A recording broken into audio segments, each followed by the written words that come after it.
Right, here we go. Right. Show is going live now.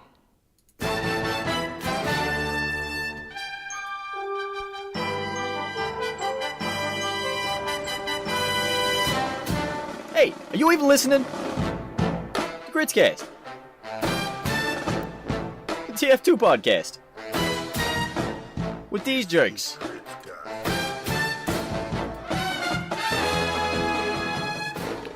Hello and welcome to Gritscast, the Team Fortress 2 podcast. My name is, I'm sure you're fully aware, Aggro, and I am a pyro. I am joined this evening by a gentleman whom the word 7 means much more than merely a team of 6 players.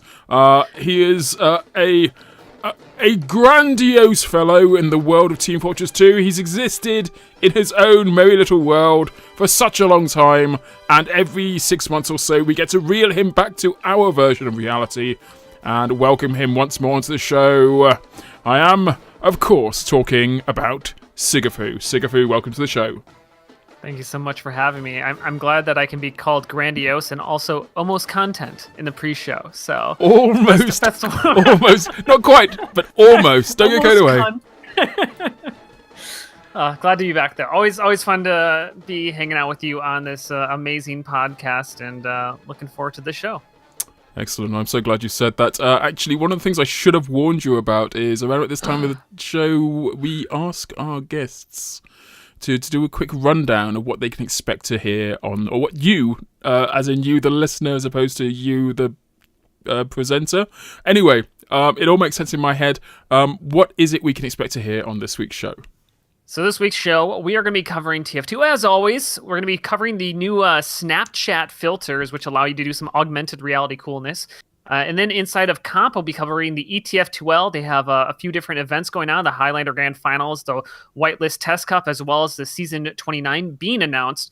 We'll be moving over also to the North American scene in UGC, as well as talking about the Rewind Cup. It's the second version going on it's going on in California. I forget the actual name. And then, of course, we're talking about RGL, my league, and finishing it off talking about trading and Scrap TF now having Warpaint trading, as well as a TF2 Tarot project, which should be interesting. That is very cool. You did that very well. It's almost like you're a presenter of things. It's almost like I've been like casting and like hosting for like multiple years. No, well, you kind of have. I mean, so for those of you who are unaware of the joy of Sigafoo, welcome. Where have you been for the last year or two? Yep, Sigafoo, you are a guy who does a thing. Yeah, I do a lot of different things. I started off being known for playing engineer in TF2 at a very high level and competitive. We won the Nations Cup against France in season 2 of that, and I've since switched over. I got into casting, and I did that for several years, and then most recently I started up the new format Prolander, and I created a league around it called Recharge Gaming League, RGL.GG. So if you don't know me, that's the quick synopsis of who I am. That's right, the elevator pitch of Sigafoo. That's quite nice. Well done. I noticed you got the plug in there as well for RGL.GG. I honestly, you are going to hear me say it a lot. It's just my casual way of just like working it in. It's like when I'm like Reddit posts, like anytime I post on Reddit, I just like try to figure out how can I also mention RGL.GG in this post. And it just works out, oh, that's a really great cure for cancer. We have a great cure for the blues in TF2. Join Prolander, RGL.GG, that's work it in really there. Kind of, yeah. I can start going down on your like doctorate thesis. Insight into your mind. It always works. All right. Well, while we are talking about RGL.GG, plug again Snapchat though. So you were kind of excited about this. You were talking about this. Have you actually messed around with this at all? Yeah. The Snapchat filters? So I don't know whether you saw, but the actual tweet that I sent out to sort of celebrate your being on the show included a Snapchat with heavy dancing around in it. Look, what we're talking about is people have been getting hold of Snapchat, and you can now make your own content for Snapchat. So all of the filters, all of like the dodgy ears and the smelly noses and the blinky lights, now you can add your own. And people have been importing animations from Team Fortress 2. They've been importing weapons, all sorts of Team Fortress 2 content, and making their Snapchat, their real life experiences of basically their faces. I don't know. I'm okay. Legitimately, I'm too old for Snapchat. I realise this now when I had to get Dane to explain it to me, and he's pretty much on the edge of whether or not he's too old for Snapchat. I'm too old for Snapchat as well, so yes, that's okay. We're in good company then. yeah, it's I don't know. I like it. I like the idea of it though, but I've never used the filters or got like why you would use the filters. That doesn't make sense. I mean, it's cool that it exists, but yeah, I'm a little bit old man. Get off my lawn with this and not understanding it. No, it's fine. That's acceptable, and I think so I talked to a lot of people about like social media and how to integrate it into their business. That's just because most people don't know. It's surprising how many people don't understand how to design a website either. So, but that's just because the people I hang around with are all so old. But yeah, so Snapchat being this kind of almost viral, the idea that you can take a picture or photo or video. And have it disappear after only a few hours or days. That is something that really appeals to a certain sector of the community, and the community being basically denizens of the internet. But for a very long time, there's been no sort of way of integrating Team Fortress 2 into the Snapchat experience. And in all honesty, I would be surprised if there was a representative of Valve that went over to Snapchat and said, hey, look, here's some of our stuff, utilize it as you please. I know that there has been in the past, like the Overwatch game, they've had their own filters applied to Snapchat, and that's been hugely successful, and it's a great way of driving people towards your content. It makes people aware of Team Fortress 2, it makes people aware of that particular game or that particular service. So, having this as an ability is quite cool. The fact that it was a community thing done, so individuals took it upon themselves to create experiences that could be then shared with your friends. That makes it, I don't know, even more cool, I think. Somewhat just enhances the whole experience for me. Well, I feel like that's kind of like the most Valve way to handle it is just let the users take care of it. I mean, I think it could be really interesting if Valve did get a little bit serious about this and started to take it on themselves to connect with Snapchat. Because just think if you could have it so it's like an addition to like the rewards you get inside of. So if you play competitive and you complete 10 matches, you get this Snapchat filter. Yeah. Or if you like get to this level, you get this one. Or if you bought the Pyro update, the box and you unlocked all the weapons, then you get this special Pyro filter that, it's like exclusive to you, or like, the Pyro face mask or something like that you get to wear for your... It's something that I mean, one of the things that Valve have always driven towards is the idea that you can have unlocks in game so long as they don't affect play style. So long as they're freely accessible to everyone, either over time or else as a result of merging other weapons together. So having something that is purely a cosmetic, but outside of Team Fortress 2, it's kind of going to the next level. It goes to the sort of level that We Love Fine does, their merch store. Which incidentally is not in our show notes, but We Love Fine, I think we may be too late. They had a huge sale on at the moment. If you go to Valve, I think it's Valve Store or Valve.WeLoveFine. Just Googling it at the moment. If you Google Valve.WeLoveFine, you can find their Team Fortress 2 site, and they've got like 60% off in some cases. Oh no, I think the sale ended. No, it's still on. Why? It's still on. So there's like huge saving. I should be sponsored by We Love Fine, by the way. Like, I always figure this, like, whenever they do like one of these big sales, I'll always be on it, or they introduce new merch, I'll be on it.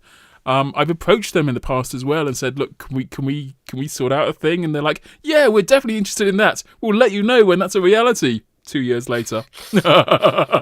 Nothing. So anyway, the Valve are really free and open with their IP. The idea of like being able to have an out-of-game enhancement as a result of something you do in-game, that's something they've never done before. But that's something that is available to them. Maybe they'll pick it up. Maybe they'll have it as... I don't know how this works in Dota. I don't know how it works in CSGO, whether that's something they've done for those games. But I could imagine it be something that they might have done for Dota, like play a certain number of or watch a certain number of matches during their big the international, and then you unlock slippers. Like the logic is not entirely there, but I could see it being true. Yeah. Well, it's the other things, like I know other games do stuff similar to that, and that aren't Valve. Like Hearthstone has like you can do like a pick 'em, and then you get like card packs, based on like the people that you pick to give you some incentive to like watch it and have a racehorse that you choose. I mean, this is kind of irrelevant to like the whole conversation, but it's like I think that's also a way that Valve should go down, is like starting to support esports in their own ways. Like that's a great way to do it, is just by like giving away in-game stuff that costs them virtually no money, to be able to, except I guess it might devalue some stuff in the long run. But I don't know. It's things to help, but it helps grow your esport, along the way. So it's probably worth it. But yeah, I would love to see Valve start to give some more support to external stuff. But in the meantime, as you said, they do a good job at making their IP. They don't really chase down people who do this stuff. So that's what's nice, is the community can at least do it if Valve's not. Yeah. Okay, well, I'm happy with that. I'm happy to leave it that as well, particularly since this week we've got a lot to talk about that is nothing really... Okay, like, it's not that it's not community, it's more that it's, like, the other side of community. It's the competitive side of the community that for a very long time Quizcast never touched. It's the upside down. It's the upside... Oh, God, no! Wow, yeah. Yeah, someone post that to our Stranger Things. So it's this side that I blame Riethoft for entirely. Now I'm re-interested again in a version of Team Fortress 2 that I thought I'd left in my wake in the past. I am, of course, talking about competitive. Now, a lot of things have happened in competitive over the last 2 weeks. A lot of things are planned to happen in competitive over the next 2 weeks following this. There's a few things that I kind of want to go over with ETF2L, with UGC. Rewind has a big thing coming up, but RGL is probably the most important. Probably. But I maybe a little bit biased because you're on the show, but to my mind at least, it certainly has a lot of value to it. I mean, I believe so. I think we're doing a lot of new things. I mean, we're not... for the fact that the league has only been around for 6 months and the amount of momentum that we've gained, I think that it's a really good sign for where we're going with it. So definitely think it's important. I mean, beyond just that, but I think it's proof in the pudding that people are gravitating towards Prolander and they're really enjoying themselves. But we can talk about that. I don't want to... That's kind of like a bit of a taster for what's to come then. So definitely going to be delving into the world of RGL quite a lot. Let's start at the alphabetical beginning. Oh, by the way, in case you're wondering, today I'm drinking Pride and Joy, which is it the Vocation Brewery? It is the Vocation Brewery. So my words will be getting forever more slurred. I'm going to be more and more heavily dependent on your ability to keep this chat going. I will do what I can. I'm drinking water, much. So I'm the designated co-host today. Designated driver of the podcast. Excellent. Right, ETF2L. It's a thing. It happens. And it's a big thing in not just like Highlander, which is where I really know it and love it from. They also have a 6v6 area to it. I don't know, a little kind of like walled off piece in the website. Actually, it's kind of like the other way around. I have a funny feeling that sixes certainly is the one that gets the most love in terms of prize pools and prize money. But having said that, I mean, it's entirely community driven. There's no entry fee to play. And if there is any prize money, it's just on the back of having sponsors, which they sadly have not been able to arrange so far this time round. They have got a bit of money stashed away from things like adverts on the website. So if you are on ETF2L website, do make sure that you enable or disable your ad block. It's crucially important for them. Their season 29, it's starting, or it's about to start up. They've posted an announcement to say, hey guys, there's a thing and we're doing it. And they've got prizes for first and second. First being €300, second being €120. And I cannot help but notice that totals up to €420. whoever donated that money is probably very happy of themselves for the meme that they created. Absolutely, just over the hill with joyness. And if someone else comes forward with more money, they're going to have to throw that out. I don't know why they're even bothering to call this season 29 when it's clearly season 420. Yep. Out on opportunity. But yeah, it looks like the registration is open for a little bit longer, so January 26th, so about 6 more days. The prize pools though is for the premiership only, so only for the top level and for the top 2 teams, which I think it's great that there's money involved, but I always kind of feel a little bit sad when it's just like the top couple teams getting money. Like I feel like it's You want to give that's one thing I try to do is like we want to like give incentive to like the lower level teams to be able to make money as well, because I don't know. I guess it's hard with like, that level of prize pool, but it's like if it's going to go to 7s every year, like, is that really inspiring anybody to sign up in Premiership? Like, does that really get anybody's going? I mean, the feeling with all of these things is, the logic with all of these things is that if you ignore trickle down economics, which we all know doesn't work. If you think of it as being like the elites, the top few, they are being, if not necessarily paid, they're being, to some small extent, being given something to keep them going. That holds not just as an incentive within that group to become the best of the group, but for other people to become worthy of having a chance of becoming the best. It is not my place to say that is the best of ideas. I actually think the way you've gone about it, and this is certainly going to be the RGL podcast, but the way that RGL has gone about doing their prize separation is genius from my perspective, and much more satisfying for the teams. And I think it spreads the incentive across the pool. And I mean, either way, though, I mean, I don't want to like try to like take them down. Like, you can talk about what's the best way, but it's still great that there's money involved. That it's going, it's going to people, that people are putting money into this. So regardless of how it's just distributed, I think it's still just great to see the money coming out. So, and if you're interested in 6s in Europe, this is the place to be. I mean, I think that ETF2L, in my opinion, is definitely the better option. Honestly, if you're interested in 6s in Europe, you already know this. This is old news to you. I think what they need to do, if there is something that ETF2L are perhaps not 100% brilliant at doing, is introducing Team Fortress 2 to people who don't play Team Fortress 2, or introducing competitive to people who don't play Team Fortress 2. I'm not going to land that at ETF2L's door. I'm certainly not going to land it at like anyone else's door, mostly because a lot of it will lap back onto Quitscast. There's a certain degree of like speaking in an echo chamber that without the facilities that we've had available to us for a very long time, such as community servers, those things are going to be wiped off the board now. So translating people who are discovering Team Fortress 2 for the first time into an environment such as competitive, that's a difficult task. So anyway, things like this, things that give people an incentive to watch streams, or that builds up the Twitch channel for Team Fortress 2 in general, it's got to be good. It's got to be good, but okay. So I don't want to dwell too much on the goods and the bads of season 29 of 6v6. As I said, there's a lot to get on with. I do want to say though, in this particular case, Granary's back. Granary's back, baby, and that's a map that's been off the books for a long time. Well, I know that I'm not the biggest 6s player, but I know that a lot of players don't like 6s. A lot of players don't like Granary and 6s. Sorry, that's a little Freudian slip there.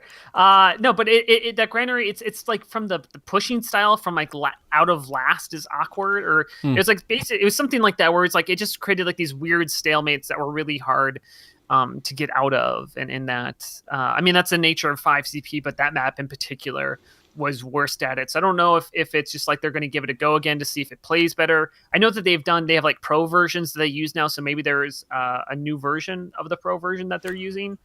It's on pro. RC8. Yeah, RC8. I'm not sure how new or old RC8 is. I'll have to check back in notes and figure out when that came through. But yeah, if they've got over like the biggest hump, which is something that I think Steel suffers from as well, is that like you either win, you either trouse the other team, just win 100%, just push them all the way back, or else it becomes a long, drawn-out fight for a point that isn't actually last. Yeah, So pretty much. That's where it's it's hurtsome. Yeah. Yeah, the steal, I'll just say this, is I think steal would be fixed with the respawn times. That's where the problem is because the respawn times are so punishing. They're like 25 seconds long on them, and it's like hard to push out to a point. It's not like a payload map where it's 25 seconds, but you back spawn to the final point. Like the point is everything is going on at once. And so I think that's just this awkward. And I also want to hit on kind of the other thing. I mean, I don't want to drag this out too much, but I think it's part of the conversation about, how do you bring on new players?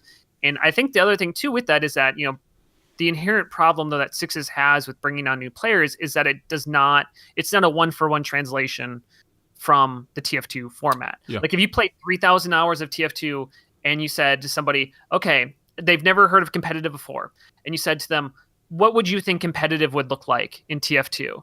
And I honestly believe that no one would ever say, I think it'll contain 4 of the 9 classes played purely on 5 CP. Like that's...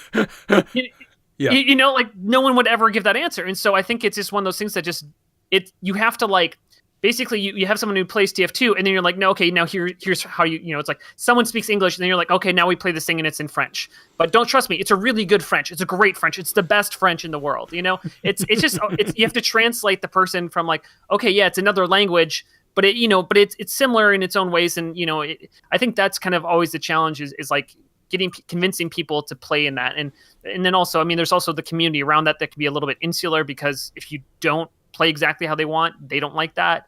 But, I think that's always kind of the trouble, whereas I think Highlander and Prolander don't have those issues as much about bringing in players because you can just toss them in and they get it. You show someone how to play, like you put them in Highlander, in Highlander, and they've never played Highlander before or any competitive, they'd be able to play it instantly. There's no question, Absolutely. But anyways, yeah, I mean, but life is so much better with RGL.GG. Right, I'm just saying Prolander's great. Man, that's the name of the show right there. Prolander's great. Okay, so ETF2L, they did the global whitelist test cup that run, I think, last weekend. I've got a funny feeling it was running while we were trying to... Yeah, actually, now that I mention it, I think that was running while we were trying to run the Highlander semi-final.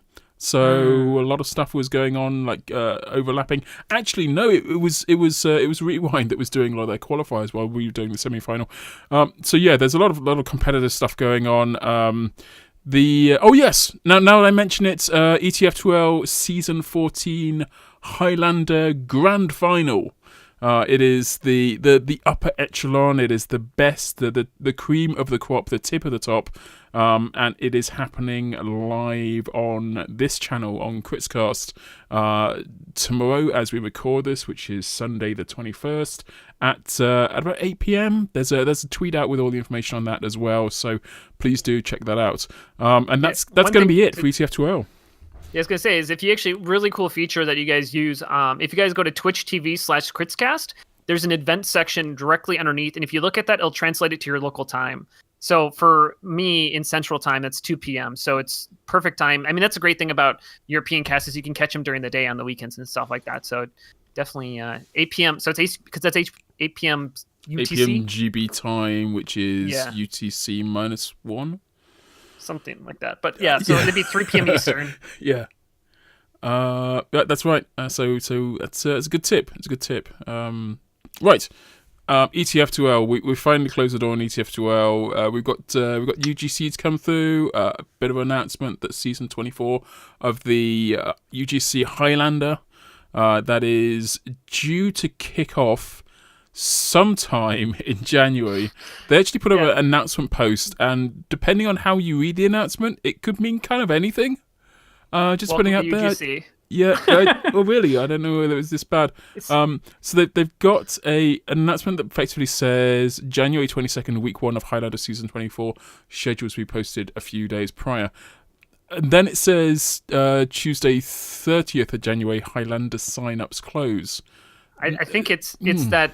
So the first week, but you don't have your team doesn't necessarily play like. So if you get a team late after the first week already happens, you can still play in the league is how I would read that, which is kind of typical UGCs that they don't like. You can join late into a league; it doesn't really matter. Huh. So So I think you can get into, I guess as late as January 30th would be as late as the second week. So your first game wouldn't be until the third week if that's the case. But I don't know how often that really happens. But I guess it's probably just for the stragglers who have like 8 people on a team. And to be honest, this is my thing with any kind of like organized sports or esports. It's not just related to Highlander. It's certainly not just related to Team Fortress 2. After like a few seconds of talking to someone who knows what they're talking about, it just makes me realize how little I know. So it's always kind of super exclusionary. I mean, you talked about this before the show kicked off, the idea that, you know, as soon as you get into something, everything starts sort of clicking into place. But before that, it's just such a... Anyway, that's everything. I mean, like the thing I always like to look at it is that it's like the thing that makes me interested in the world is that everybody has something they're really, really into, you know, and that you will have no idea, but there's just a ton of depth of knowledge, you know? So if you think about like faucets, there is some guy who knows everything about faucets and all the different styles and how the history and the moment. You can make it interesting if you talk to him about it, but, you know, it's completely exclusionary because you have no idea. I mean, I turn it on, and if it works, great. Like, that's all I care. So it's like, I mean, I could completely get that, but it's at the same time that's kind of like everything's. Did you know that faucets in the UK, we call them taps? That's and you have a right and left. You don't have one. Well, we can't know. We've sort of moved away from that. The idea is that you put the plug in the sink and then you fill the sink up with water and then you turn the taps off and then you wash your hands and then you empty the sink. That's the logic. Disgusting. Except for most restrooms in public places won't have the plug for the sink, and then you have to do the kind of the dancey thing between too hot, too cold, too hot, too cold. And that's kind of like it shortens the amount of time that you're likely to spend in the restroom, so it frees up space for other people, other gentlemen would like to, or ladies, depending on which room you're in, or both, depending on which kind of like society element you're experiencing right then. But yeah, that's the logic, is to don't give people the facilities to do the thing they need to do. Don't make it so nice they'll want to stay. Well, and just to say, is just this is kind of related to the Prolander One Day Cup. Please, no, if you can put it back to that'd be quite good. Yeah, go on. No, it's that. So one of the things that we really try to learn about is about how people learn their information, because we get people ask us questions that are already on the website very clearly. And so one of the things that we did a survey result, and one of the things was like, did you have trouble finding information, and what was it? Because just for your very thing that you were talking about, is like, this doesn't make any sense to me. And so we were trying to learn what people don't know or what is not intuitive, so we can make it more intuitive. And that's throughout the website that I create. I always try to think about it like, if I didn't know what the hell's going on, would this make sense to me? Where kind of a thing. Where would I think start? that's a good way. It's we've been doing better about it. But the one thing we did is like, people don't like to find information, so I literally just made the front page be a giant FAQ. So anybody who had a question, like, I would know whether or not they actually, because most of the time it's just people don't check for it. Because if you literally try to check for this question, it's on the front page in giant text in a FAQ. So it was one of the ways we try to combat that. But it's always kind of difficult to make information clear, you know, and easy to find as well, you know, trying to do that. But we can go over to Rewind 2 instead of the greatness that is RGL. Well, I was just going to mention, talking about like the redesigning of things. It's not in the notes, but TF2 Pickup is restarting again. It's one of those sites you go to in order to try and form a group and play a game and do that kind of thing. Like I think the notion around TF2 Pickup in particular is that you either have to arrive in a group or you arrive on your own. But I'll wait until we actually get those guys on and before we really talk about it. But they are redesigning. They are going to push back with a new thing. The reason I'm mentioning it now is that they tweeted the fact that they're going to be doing like a public test over this weekend. So perhaps that's something that you want to check out over the weekend. But otherwise, stay tuned for announcements. With a bit of luck, fingers crossed, I'll be able to get the guys and or girls, don't know, that make the site to come on and talk on the show, and see what lessons they've learned and how they've decided to go about fixing everything. Rewind 2. Let's get on to Rewind 2. Let's get Rewind 2 done and out the way, and then we can talk about the joy of RGL, because let's face it, that's the only thing that we really need to be talking about this week. Okay, Rewind 2, it's an event. It's happening at the Esports Arena in Santa Ana. No, somewhere in California. Southern California, Yeah, so it happened around about this time last year. I was lucky enough to go along to it. And by lucky, I really just mean I was accepting of debt. So I went along to it, and I had a great time, and I met some amazing people. And I enjoyed some pretty decent sixes. But realistically, as with any kind of LAN event, you kind of weigh up. You think, well, I'm going to enjoy some amazing TF2 2, and I'm going to have some cool time with some cool people. But if I only get like okay TF2 and lots of amazing time, or like 10% amazing time and 90% amazing TF2, I'll be happy. And I'd like to say I got like at least 70% of both. So that really sounds like a bit of a dig for everyone involved. But no, they decided to do it again. So Rewind 2, it's been on the books for a while, it's been on the cards for a while. They have gone ahead and done the sessions, the competitive lineups of teams, in order to decide who should be invited, like who should be on the invite card, and who should be playing if they get a chance to play, if they turn up and try and play at the LAN, who should be like trying to play in open. I must say that there are two teams, Froyo and Seven, that they were invited regardless of whether or not they did well in the competition. I think they were kind of like set to one side during this like the event that they had, and told that they were going to get in anyway, and it's up to everyone else to try and qualify. Yeah, they had. So the way that it worked is, exactly as you put it. So there was the two teams set aside for a total of 4 spots. So the final 2 remaining spots, they had a tournament for qualifying in between 8 different teams. It's Ascent, Velocity, Swift, Black Swan, Big Chips, King's Crew, Looking for Trouble, and When Night Falls. Though obviously a couple of those were stronger teams than others. And who were the 2 teams who actually ended up qualifying? It was Swift and Ascent who actually made Swift it in. And Ascent, yeah. Which again, I mean, from that list of teams, and again, I'm not a sixes person. I don't know what's going on in North America or Europe, or Asia for that matter, in the sixes scene. So I'm looking at this list and going, well, I know who Ascent are. Velocity, I'm pretty sure I've seen some of their stuff around. I'm sure they did a thing recently. Swift, I know who they are. Black Swan, no. Big Chips, no, it's making me hungry though. King's Crew, didn't they do a thing? Looking for Trouble, never heard of them. When Night Falls, F-A-U-L-S, never heard of them. I think it's going to be between the first 3 they've listed there, Ascent, Velocity, and Swift, or Swift as they like to call themselves, as being the best chance. Yeah, Velocity is actually the second place team inside of RGL. Shout out. we managed to make another story about RGL there. Well done. It's great like that. No, but it's the top 4 teams. It should be a great one. They also have an open group, which I believe anybody can get into, that's hosted at the event. The main event, so the invite one, I'm not sure what the payouts are for, but I do know it's a $5,000 prize pool. So some nice chunk of change going down, though most of that money would just go down to cover the cost of flying out there. And even some of them are, I know that some of the teams, or one of the teams, it actually might have been Velocity, I don't know, I guess since they didn't qualify, maybe they won't be anymore, but I know they were trying to raise money to be able to fly out there. So I think realistically you're going to get a lot of individuals or teams themselves reaching out to the community that supported them in the past, and asking them to send them to West Coast of North America, and the 5, as you say, the $5,000 is invariably, I'm gonna say it's not so much an incentive, like nobody's going there to make their fortune, right? With the possible exception of Banny, who as I understand lives around the corner.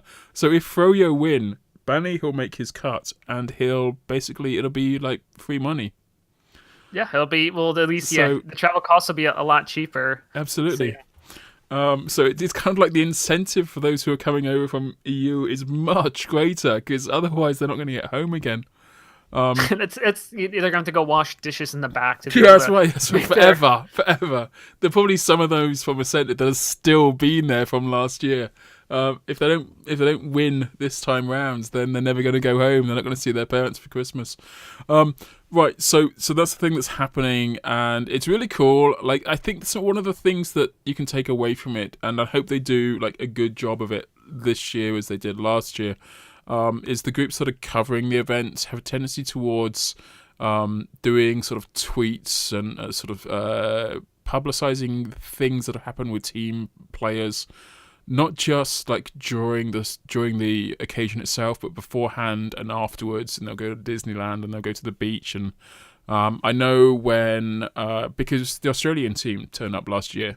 And those guys just like hung out and they spent weeks over there in California afterwards. Like I like seeing that thing. As a punter, I like seeing that thing. I know I feel like I'm kind of vicariously living through them. Like these are my Team Fortress 2 buddies, and they're out there having a great time in California. Whereas I came back like within 4 days or something stupid of the event. Yeah, I keep saying I'd never do that again, but it always happens. Anyway, so amazing event. I'm really looking forward to it. I think now they've got the team set, there's going to be a bit more of a driven push towards actually having the event. It's going to be live within like 2 or 3 weeks of this conversation. So yeah, February 16th and through 18th, the 18th. So. And if you are thinking of going, and if you're like not super into the sixes, or like if your thing is Highlander or Prolander, or I don't know, you're super hype about the opportunity of doing Ulti Duo, then just like hanging out with the players themselves is maybe not like at the forefront of your mind. But there are like a bunch of like YouTubers are planning on going. Like for the West Coast, for Team Fortress 2 people, this is a real kind of like, it's almost like a mecca. It's sort of NECA. Mecca's the company that makes toys, isn't it?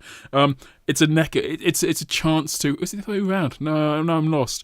I'm gonna have to find my my packaging for my pyro and see who made it. Right. It's like a nexus. It's a chance to like hang out with like-minded people in a single location. I'd say about any LAN. If you get a chance to go to a LAN, and you know a bunch of Team Fortress 2 people are going to be there, just go. Like, regardless of whether or not you're going to be playing or you're super into the competition style, just go and hang out with cool people who also love Team Fortress 2 and have those Team Fortress 2 conversations. You're not going to find that environment anywhere else in the world. It's always going to be LANs. Anyway, now we've put enough of the comp stuff like into the show. We can kind of push it to one side and clear a space and open up the floor to the dancing styles, the freestyle of RGL. Yeah, amazing, greatest league in the world, greatest format in the world. Okay, you say these things and you laugh, but I know that you truly believe that. I mean, well, of course I do. You put so much. You've put amounts of money into this, like your own personal money, that is bewildering. I mean, you kind of literally dug out your pockets and sold your house, or sold your car, or sold your dog. I don't know how much your dog was worth, but I'm sure it's gone to a lovely home. But you put your own money into investing in RGL, in getting people aware of it. You created a prize pool from your own money. And now, beyond that point, there's a lot of blood, sweat, and tears, as the phrase goes, that have gone into making RGL, like keeping RGL running, but not just keeping it running, but making it better than it ever has been in the past. Yeah, I mean, it's about growing the league more than anything else. I'm not, to be honest, the amount I'm doing is really just advertising. The format advertises itself. All you have to do is play it, and you understand it, you like it, you get it. One of the things that we did is we did a survey after the. So I guess we can talk first about the Prolander One Day Cup. Yeah. So go ahead. You've done a couple of things. You've done you originally launched it almost with a was it a cup that you originally launched it with? Yes, okay. So I originally launched it with this thing called the Challenge Cup, which ran for like over a weekend. It was like a group stage into a single elimination tournament, and that was done in November last year. And I kind of did that and kind of just let it sit there and see if anybody was going to pick up with it. If any, because like the thing is there's clearly, there's a lot of hate at me before it. A lot of people just not liking that I was trying to mix up the meta, that I was trying to do something different, and that I was investing money in that to try to see if it would work. And it turned out that it did work. It worked really well. It was very interesting gameplay, very fast-paced gameplay, very dynamic gameplay. And I was kind of like, okay, well, I clearly did something good here. Somebody's going to do something about it. But, the community in general, as any community is just kind of like they like what they already have done. And it's a pretty, it's not, I'm not coming into a new community, right? I'm coming into a very established community. Yeah, established, where people definitely the word I'd use.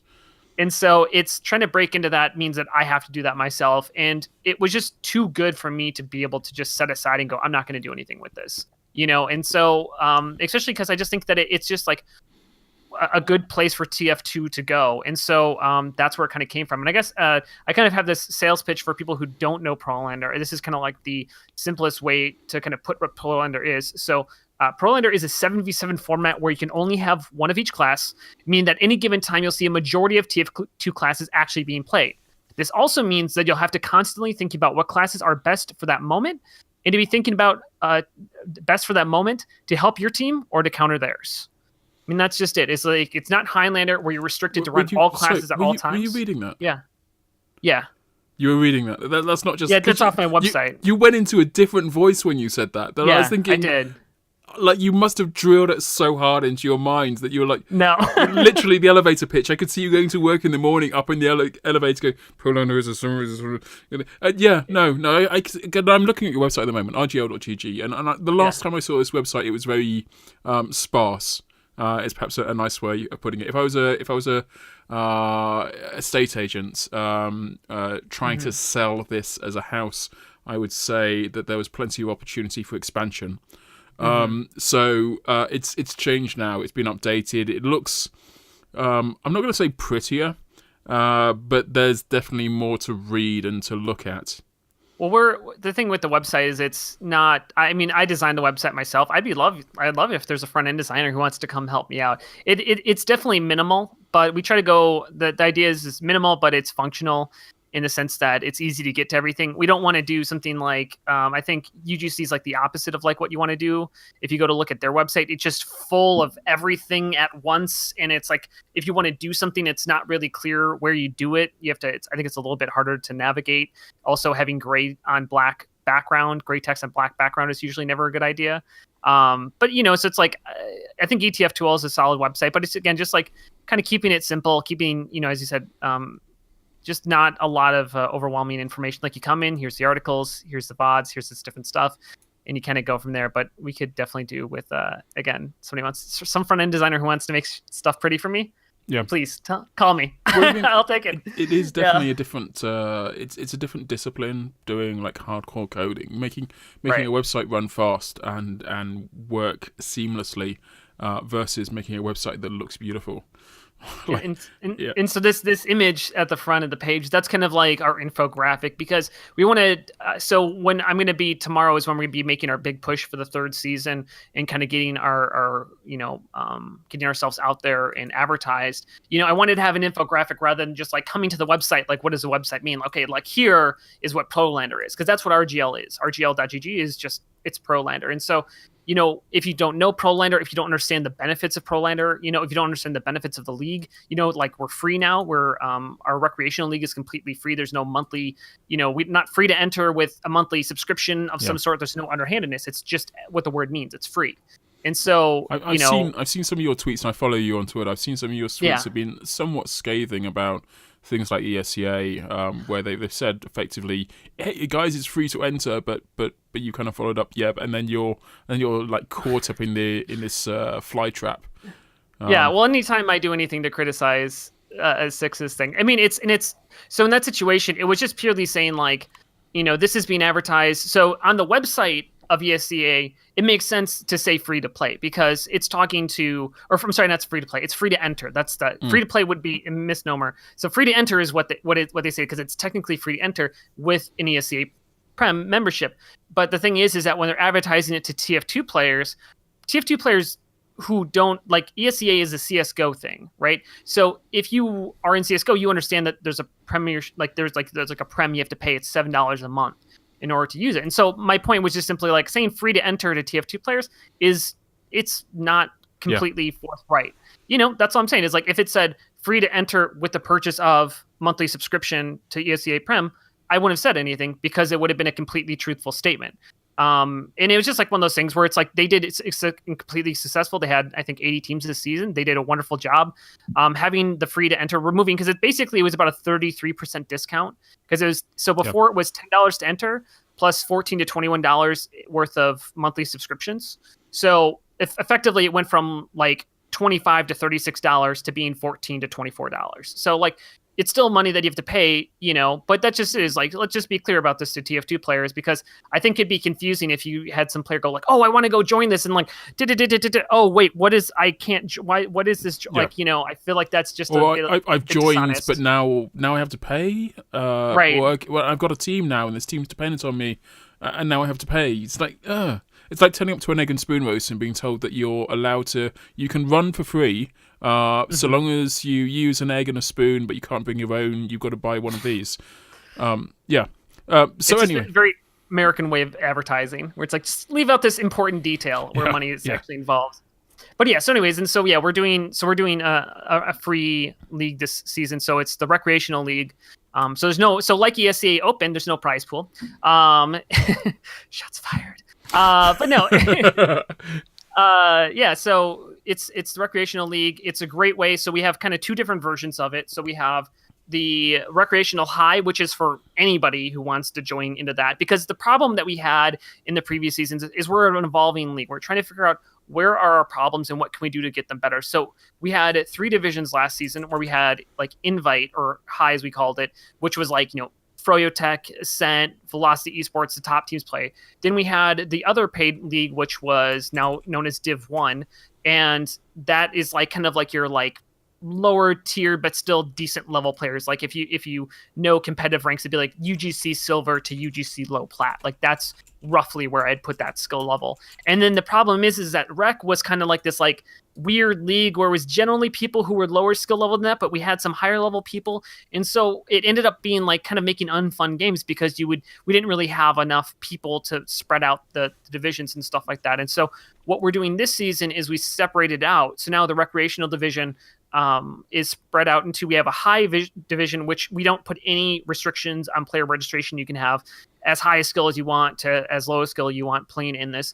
And then we have kind of like the safer version, which is recreational low, where we actually have it where it's protected. So we are not going to allow players who are of certain skill level to be able to enter in this. So if you're new to competitive, if you have only played a little bit of competitive, like that's the league you can go into, and you're going to be safe, like in a safe area where you're not going to be playing against people who are just going to crush you because they've been playing for 15 years. I mean, that's part of the thing with any kind of like league system. You've always got to separate those out that are going to be excellent, and they're going to be amazing matches, but are also going to trounced young teams or naive teams. And it's just like it's important for all of the reasons you stated, and I'm glad that you're doing it. And I'm also glad that you have enough people like putting their name forward for this that warrants the need or necessity to be able to separate people out. Like, what's the pickup been with RGL? So, like in terms of like what's our growth rate been like?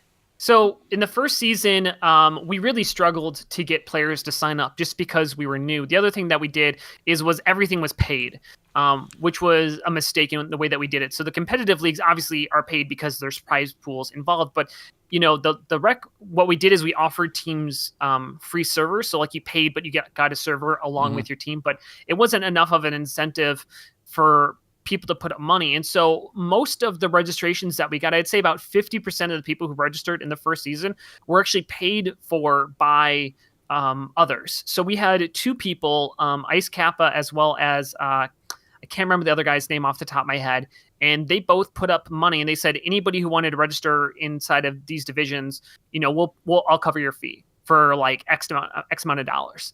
And so about 50% of the people who came into the league were through those people. So honestly, without them, RGL might not have ever taken off because we might not have been able to get enough players to make it worthwhile.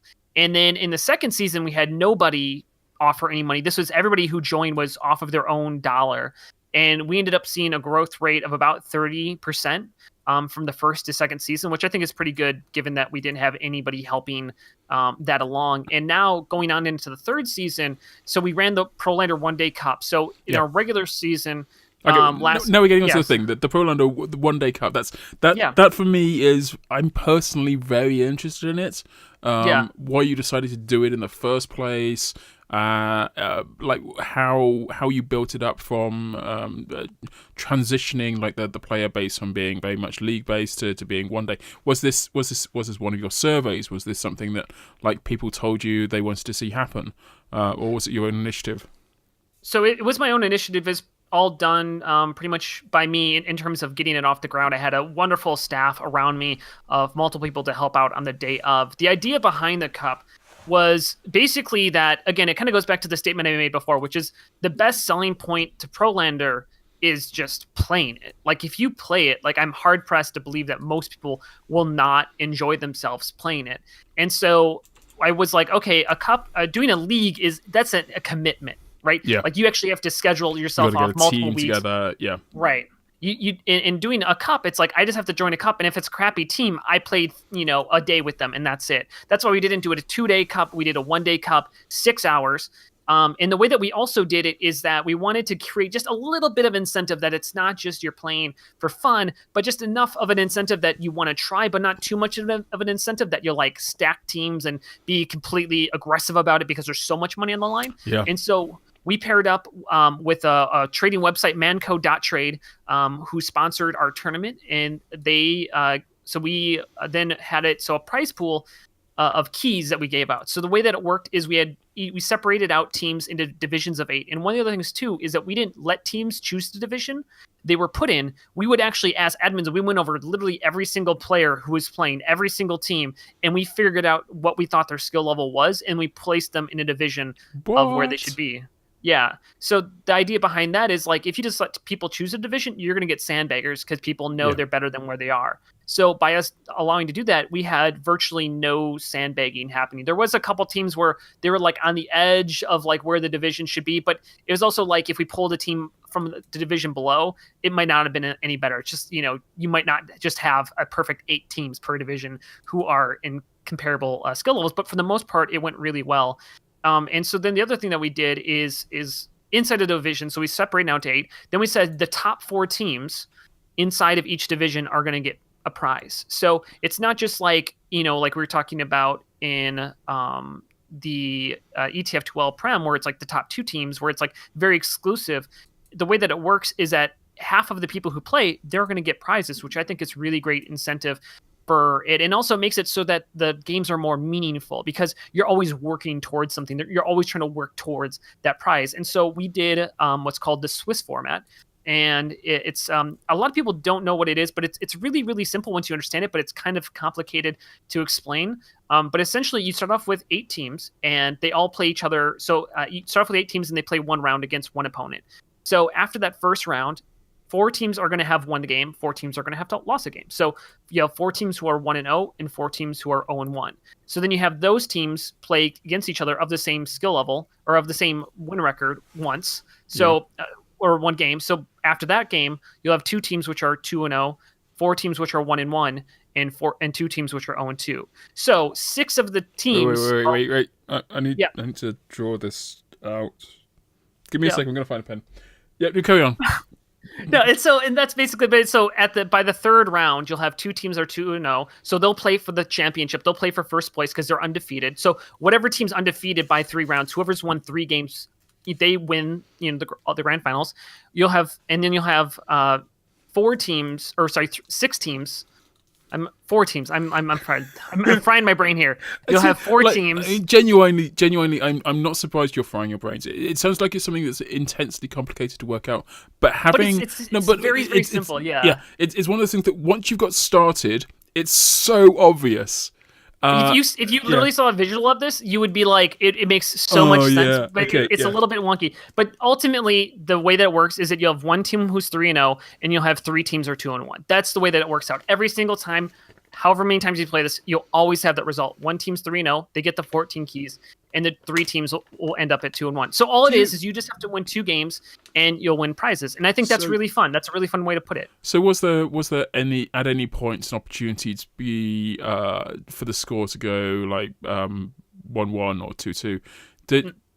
How did you handle? Was it Golden Cups? How did you handle stalemates or? There was no. So we play in. So you can't have a draw playing Payload or Koth because like you just played like because the way that we did it is that you just played first team to win 3 rounds. That's who wins Koth, and for Payload it's first team to win 2 rounds. So there's no ability like if you do tie, but that's just part of the thing. It's like it's best of 2. So until someone hits 2, the game's not over. So technically go into like a quote unquote overtime round, but you still haven't completed the format, so you don't have to worry about. Did you have like with the Payload stuff? Did you do BBBA or ABBA or? We did ABA. So ABA. Just like. Yeah, so it's like you start on offense, then you start off defense, and you start on offense again. It's just randomly decided by our admins. Would just assign you something. Right. There's better ways to do that where you can have it be like, where it's time-based and stuff like that. But given that this is a cup and we don't want to have problems that slow down the tournament, because the problem is any slowdown of any one of the games slowdowns basically everybody. Absolutely. Yeah. So if you had some sort of like system where it was like, oh, it's based off of time, and then one team starts arguing about that, then you have to go into the STV, and look it up, and it's disastrous for everybody. So we kept it very, very simple on that front. We did have some slowdowns, but but for the most part, people liked it. And so what ended up happening, so we ran the one-day cup. It ran fairly smoothly, except for some of the divisions. They had a couple teams who slowed down the entire division, which we've learned from, so we can take care of that in the future. And what we did is we offered a survey after people got done, just to say like, what do you think we did well? What did you think we did poorly? Did you like Prolander? And what information were you not able to find? And in that survey, so over basically pretty much it was only one person said they didn't like Prolander. 3 of them were like on the fence, and then the rest of them were like in favor enthusiastically towards Prolander. Sorry, how many teams? How many players? We had 40 teams. 40. So we had a total registered count was. Yeah, so we had I believe it's 280 players technically who was started, but we had a total registered amount of 401. So we had people who either had extras and backups and stuff like that. Yeah. So of the 280 people who played, we had like 45 responses. So pretty good turnout of survey results, and of the people who responded, which you would think that people who disliked it would be the ones filling out the surveys. I was worried about that I'd get like skewed numbers because like people who don't like things are the ones who are going to complain the most. But it was almost the opposite, where it's like, or it's just the proof that people really enjoy playing the format, that we had, 9-1, or, people enjoy playing it. A lot. So it was really good. And so we can already see that happening where, so as soon as the one-day cup got over, we turned on season 3, and 20 of the teams who played in the one-day cup have already registered inside of the recreational league, doubling our team count from last season. And we haven't even done any major announcements yet. So the growth for this season is already 100% in that division alone, which is incredibly exciting. Okay. And it's all from people just playing in the one-day cup, playing the format and liking it. Because that's all. I mean, as I said, it's just if you play it, you get it, and you enjoy it. I kind of like the way that you're describing it at the moment. It sort of reminds me of Minecraft. Like I never, all of the many years ago, like decades ago, before Minecraft Kiddies were a thing, there was this amazing game that Valve actually brought Notch over to the Valve Studios, and sat him down in front of a computer and told him he was amazing. But yeah, that they I had heard of Minecraft, but I'd never played it. I heard people waxing lyrical about how amazing it was and like literally game changing it was. And I kind of like I don't know whether I got sucked in by the hype, but I had my interest piqued to the point that I plumbed up the $2 or $5, however much it was at the time, and bought my copy.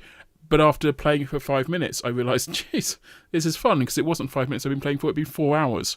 Right. So it's that kind of thing, that there are certain games, there's certain experiences that you have to have before you'll know that you'll love them. Like cocaine, for example.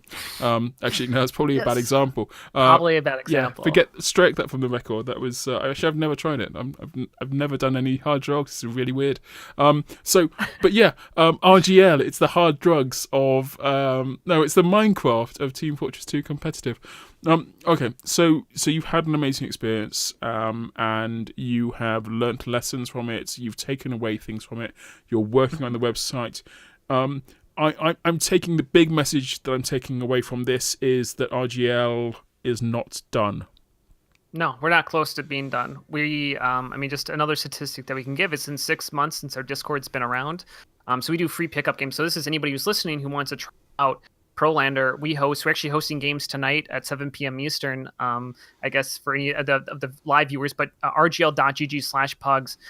We have grown to 1,000 members inside of our Discord in just 6 months, which I think is astounding. Of people who are actively coming in, wanting to play. And we don't have a hard time getting people who want to jump into our pugs. Honestly, it's more that we don't have enough people to host them. Is our problem? Is we don't have enough people because we are constantly being demanded for it. So. We're not going away. We're hopefully growing. Hopefully we'll be going into the EU market. Hoping to. So that's my next thing after I get this tournament, the season off the ground, is to host an EU tournament and start to get our feet, because we've had a lot of interest from EU players, but we just haven't been able to grow to that market. So we'll probably do another one-day cup and then maybe host a short season. And we actually have Australian. People who have already put their time in that we're working together with. So they're not technically a part of RGL yet, but they're hosting pugs down there because they like that and they want to spread it. So yeah, RGL is Prolander, really, I guess is a better way to put it, is not going away anytime soon, and it seems, and hopefully we'll continue to see some healthy growth out of it, which we've already started to see. Okay, I'm gonna give you one more opportunity to kind of like to twist my words into something positive towards RGL or Please. to Prolander. At the moment, one of the reasons why there are so many different variations of competitive Team Fortress 2, we've talked today about Sixes, about Highlander, I mentioned Ulti Duo, there's Fours, there was Fives, I don't know if that still exists. Yeah, Arena Respawn. Yeah, exactly. Arena Respawn, and there's Prolander. Valve at some point in the future, I hope, will eventually get their games sorted out and create a competitive environment, one that defines how Valve's experience or expectations of what competitive means. The expectation from that is that it's going to be Sixes, because the people who are looking at competitive at the moment have said they kind of like that. Right. If they turn around and say, actually, we think Prolander is better than Sixes, or it's a more seamless transition from Team Fortress 2 into a competitive experience, then bully for you guys. You totally paved the way for this. But if they did turn around and say Highlander's the thing, or they turn around and said Sixes is the thing, would you continue to run Prolander? Yeah, absolutely. Because the thing is that, even if they came out tomorrow and they said, okay, Sixes, we're supporting Sixes to some degree. The thing is that they've come out and said, like, they pretty much have already decided they're not doing Sixes in its current form. Because if they wanted to, nothing's stopping them from having done that already. They easily could have turned on Sixes, because all it is to put the restrictive class restrictions on, to put the restrictive item list on with the heavy bans and whatnot. They could have done that already inside of their competitive mode, but they chose not to. And, I think that... I guess that's the best way to put it, is that I don't think that Sixes, at least to me, is not the TF2 I want to play. I think that people who love Sixes, that's great. Like, I'm not trying to discredit them. Or right. It's kind of like, I don't like baseball, but I'm never going to but I'm not going to crap on it. It's just a sport I don't enjoy. I don't watch it. If you did, it would slide off. It's not very big. But it's one of these things where it's like, yeah, I mean, I think the thing too is that Valve is a little bit looking at the community to kind of make the decision. And the thing is the community still hasn't made the decision. The thing that Sixes has is it has money. but it hasn't had, at least in terms of total player count. The last time, I mean, maybe with the new ESEA Open and the way that they did that and got the new players, but the last time I had a player count was from like season 25, I believe, from ESA. So if you combined in North America only, if you just had starters, not backup players or anything like that, just starters from UGC versus the starters from UGC 6s and ESEA combined, they were almost identical in terms of player count. So, I think that's just a sign that, like, competitive community is still very split about what they enjoy to play. And I think Sixes has seen growth because it has money behind it, but they only have money behind it because of ESEA. Yeah. And so I think that there is, and I think that says also that there's something there with Highlander, because if there wasn't, it would have gone away a while ago, because all the prestige and money is inside of Sixes. And so I just kind of question whether or not, Sixes will evolve to be more inclusive and more in terms of like what TF2 actually plays like, because it goes back to the question of like, would a pub player ever suggest the Sixes format as it currently is the way that we should play competitive? And so that's where I kind of see Prolander fitting in, is like it's not as restrictive and as large in terms of like doing a competitive game mode of 9 players is very difficult to do. Mm-hmm. One more than 6 is a little bit tough because every one you add makes it more difficult to do matchmaking. But still, I think that it's a good alternative. And so I'm going to continue to do it until either TF2 goes down or Prolander stops working. But given the growth rate that we've had in such a stagnant competitive scene, I think that we're really onto something. And so I think that maybe Valve will take note of that and realize that something's growing. Well, I mean, I promised you that was my last question, and I was lying. So one thing that is slightly peculiar, or not necessarily peculiar, but interesting in the way that sort of Sixes has grown, is that they have, as you say, they've had the money. In RGL's history, in Prolander's history, you've also had the money, but you've had it through your own pocket. To a large degree, and more recently with Manco, you've had like the Manco dollar. What was it like working with a third party, with the trading sites that like having an actual advertiser that is someone who is based in Team Fortress 2. It's not just like an MSI or Asus. It's not this kind of huge global products that people are going to buy or not going to buy regardless. But it's something that is wholly and completely immersed in the Team Fortress 2 culture. Was that a good experience for you? It was very nice to not have to worry about paying for it. Yeah. I mean, yeah, of course. I mean, not having to fund it with my own money. Now, RGL is partially funded by the users. So we do have the top 2 divisions where there are prize pools. Those are paid leagues. So it's not just my own money. I do help cover the gaps between the prize pool and where the users pay.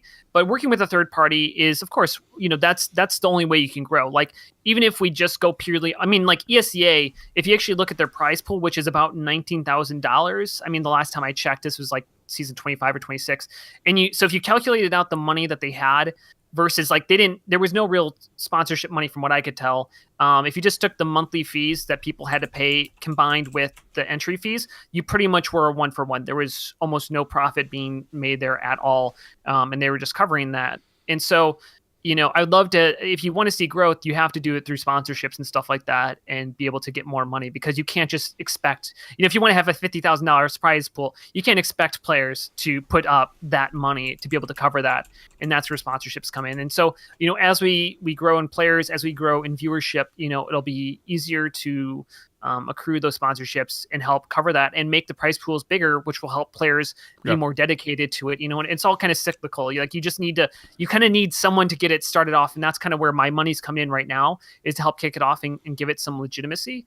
And then, but eventually it'll kick up and it'll actually go somewhere, or it won't. And then I'll probably just drop it if it doesn't. But so far we're kicking it up and we continue to grow our player base. So okay, genuinely, I'm going to call an end to this now. the only reason I'm calling it into it is because I've thought of another 3 questions, and I'm not gonna. We're gonna be here forever. So let's move on. There's a couple of things that have happened within the community of Team Fortress 2. Actually, no. Let's revert back to the Manco trading sites. There are another 2 websites that I kind of want to draw people's attention to. Scrap.tf kind of needs no introduction. It's the de facto website. But also STN Trading is a relatively newcomer. I've been part of some of their streams recently, thoroughly enjoyable fellows. But both of them have started doing trading in Warpaint, which certainly to my mind kind of reminds me of the environment of CSGO, where it's all about the skins. And this is something I've been talking about in the past, how the idea that actually skin trading is one of the things that has grown CSGO in the public's eye. It's grabbed a lot of headlines. It's been a constant kind of source of news stories about how our children are being corrupted by these computer games. And still sort of harking back to the conversations about competitive, which this podcast has been sort of 90% about so far. Do you think we're kind of entering an era now where we're going to be seeing teams having their own skins? We're going to see auction houses and betting and all those other things that have, to a certain degree, corrupted CSGO, but certainly provided CSGO with a lot more coverage. I think, yeah, I mean, I think that's probably the next step for TF2 to go. Now, the betting side of things, I don't think will exist since they've put a pretty big crackdown on. I guess, do betting sites still exist in CS:GO? Because I know Valve has really kind of tried to nix that existence. They certainly have gone after the betting websites. But besides that, I mean, I think, anything that helps bring value to TF2, I think is a good thing.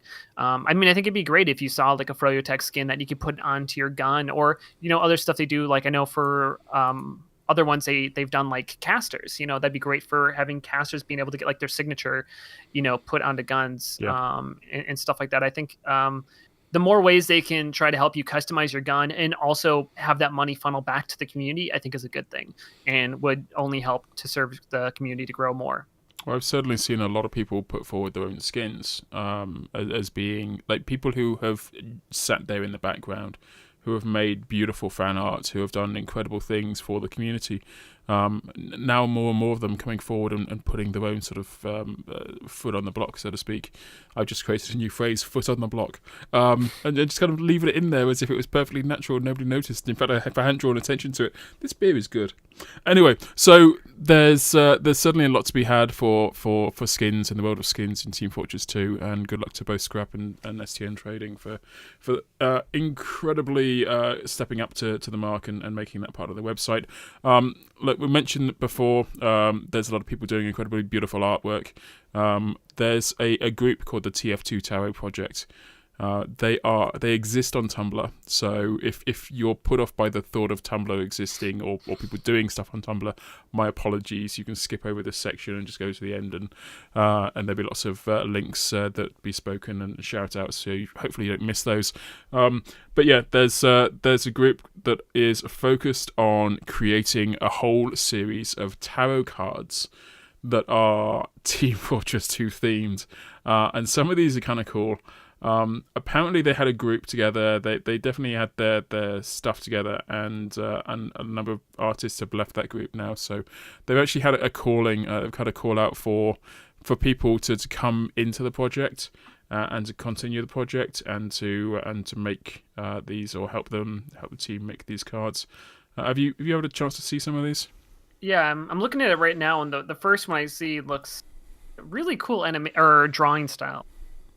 So is this the goal is to kind of get a full tarot card deck, like of just, I mean, the pictures look beautiful. So I think it'd be great to see like a full thing. Yeah. I mean, I'm not a tarot guy, but I mean, I'd be tempted to buy it if they had like really pretty art for every single card like this. I mean, I remember Wenny, I think it was, that did a playing card version of Scouts and sort of I think we talked about it a few weeks back, and yeah, the idea of doing like a card, and I've certainly seen like fan creations of Team Fortress 2 cards, like top trumps or and the stuff that Valve created. In that, you often say that within the art world, if you're given certain restrictions and restraints, then you create more beautiful things than if you have the freedom of the world. And within the sort of the tarot style, I'd also say I'm not an artist, but I'm certainly not an art historian. But I imagine like neo-Gothic or something. I think I might be talking about buildings, but like that sort of Gothic style of things being overly colourful or overly dark. That those are the restrictions. It's size, it's space, it's conveying of a message, and doing in such a way that is appealing to the eye, but also sort of sets you into a feeling of that feels kind of. I don't want to look at this too long. Is it going to mess with my mind? Yeah, the kind of skin, freckles, whatever, hairs on the back of your neck going up. Yeah, so those are constraints, and I think that there will be on the back of this a beautiful deck of disturbing Team Fortress 2 cards. I want to see this succeed. I want to see the outputs. There's a lot of work in progress pictures, but I really want to see. I certainly want to see Pyro being celebrated, as apparently Pyro is like one of the de facto classes for these tarot cards. Quite beautiful things. It'd be cool. Absolutely. Hey, look, I've taken far too much of your time. You need to go back and do the thing that you need to do for the rest of the weekend, which is almost certainly RGL Prolander. Yep. I'm just coding the website. A lot of improvements we've been doing. So. Nice. Right. Before I let you go, I need to ask you one thing. And Player of the week. Yeah, that's all right. You know it. So I know it. It was funny, like, as we were talking about the tarot, I was trying to look into the future of what you were going to ask me and figure out who I wanted to know. And I know exactly the person who I want to nominate, which would be all of my staff who helped me during the One Day Cup. But in particular, there's one of my staff members who's been fantastic lately. He's been helping out not only during the One Day Cup, but also helping us with our free pugs at rgl.gg/pugs. Yosifus, like Yos, I just call him Yos. He's just, so it's YOSEPHUS. And he's a fantastic guy and really helpful, and couldn't, just another member of my staff. I've surrounded myself with really amazing people, and he's one of them. So how are we going to do this? So we can either give like everyone on your staff some kind of like lo-fi, whether it's a unique or the fantastic everybody wants it vintage lo-fi long wave. Or I could set you up so that you'll have to every time you come on, you'll have to name another member of your staff player of the week. I think we can just do it that way, so then I can slowly. So I always have someone to. But that way you always have staff as well, because they never know when the calling's going to come back into the show. It's true. Okay. But yeah, that'd be mine for this week. In that case, congratulations go out to Yosifus. You are this week's player of the week. Woo, yeah! Start the freaking party! And that leads us nicely on to the very last thing that we get to do, which is to give you an opportunity to do shout-outs. So is there anybody that you would like to give a shout-out to? Your mum, your dad, your sister, any brothers, dogs, whatever. Well, I guess I can give a shout out to my SO who's been sitting behind me on the bed being very quiet this entire time since I got called up to do this today.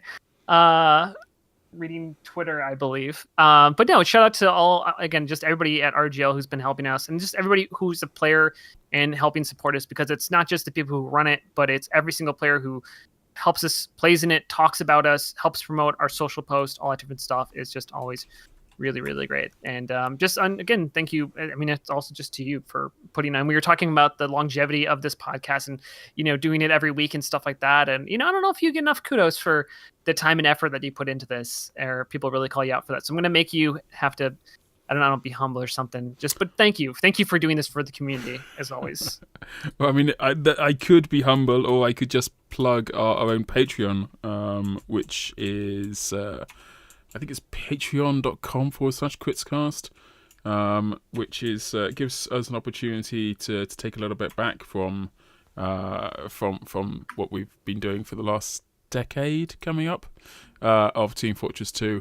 But it's also actually the way that we're utilising the money, and I kind of kicking myself for doing this. But the way we're utilising the money is certainly the first up to about like $75 or something. All of it just goes back into the community, and now I'm like, why did I do that? That's so stupid. So yeah. That was a really bad plan, and I'm glad that I had that thought. But yeah, if you wanna help out the Team Fortress 2 community at all, and certainly us, go along to our Patreon website and give us a buck. As is a new phrase that I again, I'm coming up with all of them.